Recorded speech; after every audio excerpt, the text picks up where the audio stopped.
Bismillahirrahmanirrahim. Assalamualaikum warahmatullahi wabarakatuh.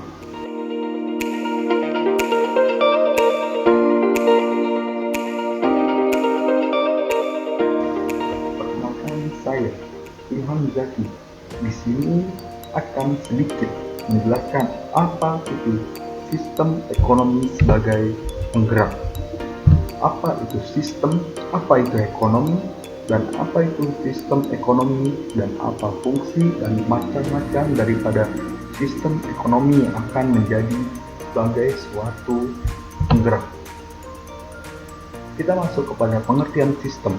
Menurut Wawan dan Munir, pada tahun 2006 menjelaskan bahwa sistem adalah suatu jaringan kerja dari beberapa prosedur yang saling berhubungan, berkumpul bersama-sama untuk melakukan suatu kegiatan atau menyelesaikan suatu tujuan tertentu.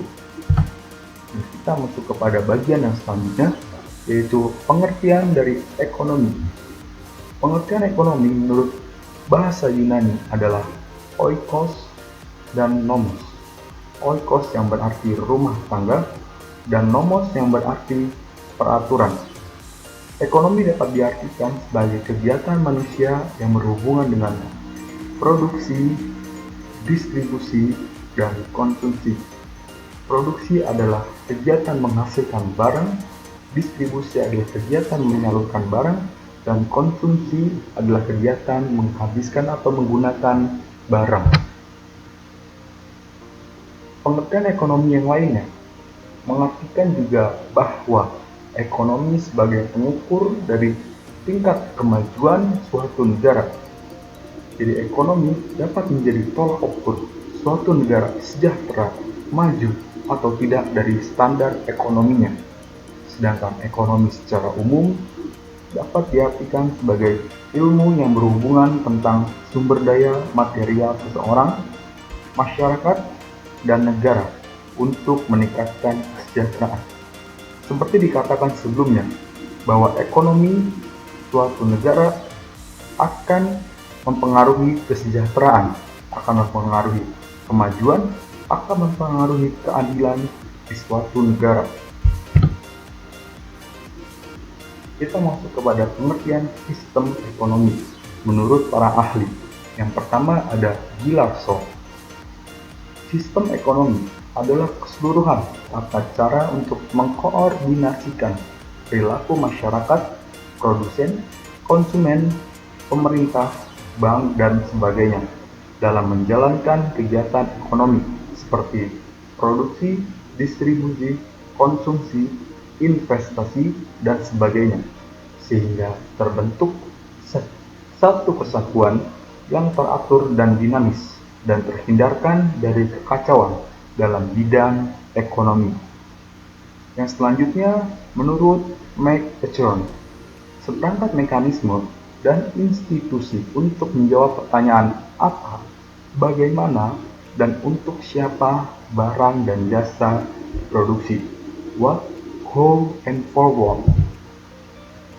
Fungsi dari sistem ekonomi itu sendiri yang secara umumnya adalah sebagai penyedia dorongan untuk berproduksi, mengkoordinasi kegiatan individu dalam suatu perekonomian, seperti halnya masyarakat yang tinggal di pesisir pantai akan lebih dominan menjadi nelayan ketimbang menjadi petani.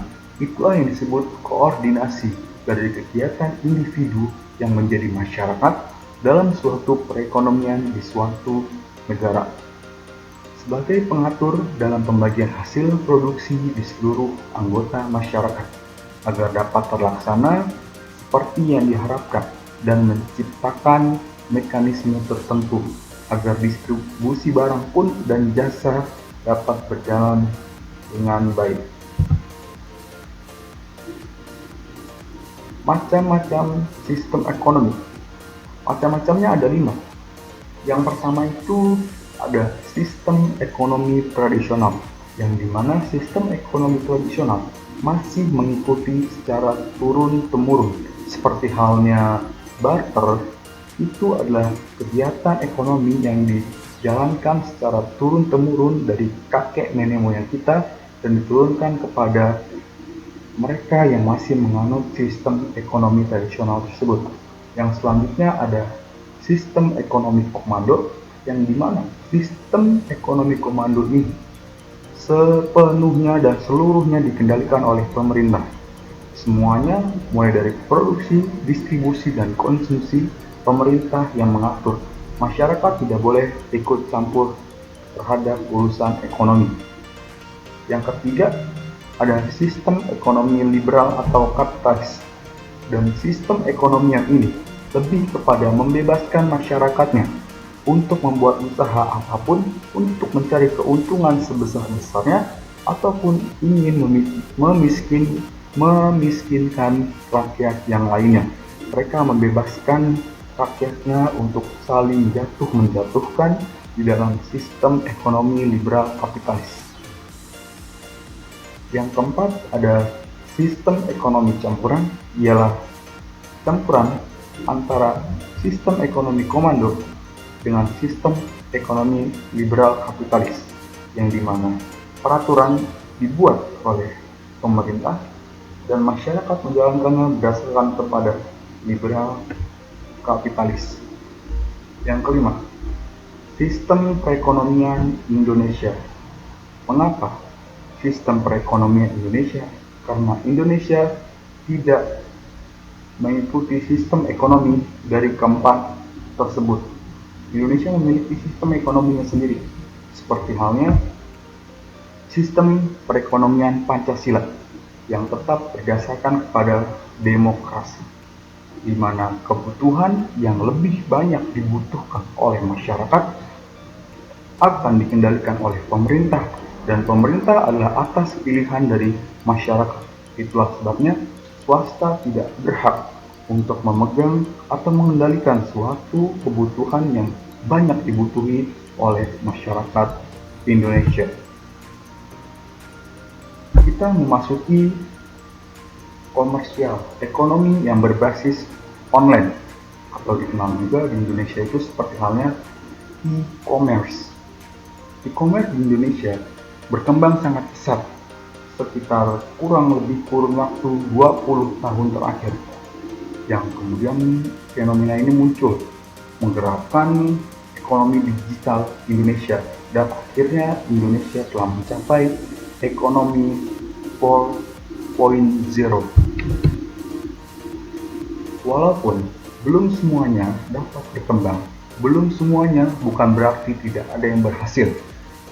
Namun, menjadi sebesar perusahaan-perusahaan yang telah menjadi contoh sukses di dunia internasional seperti Amazon dan lain sebagainya, tentu dibutuhkan strategi yang matang untuk dapat mengembangkan bisnis mereka menjadi sebesar dan sukses seperti yang ada di dunia internasional, dengan basis platform, dengan basis digital, dengan kemajuan teknologi yang ada saat ini.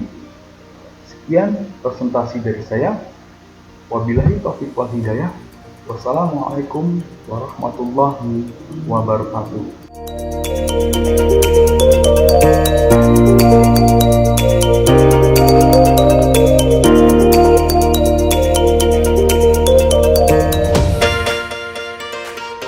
Jangan lupa untuk tekan tombol like jika kalian menyukai video ini. Jika kalian ada kritikan dan saran, silakan komen di bawah. Dan jangan lupa untuk subscribe agar tidak tertinggal video di channel ini. Terima kasih.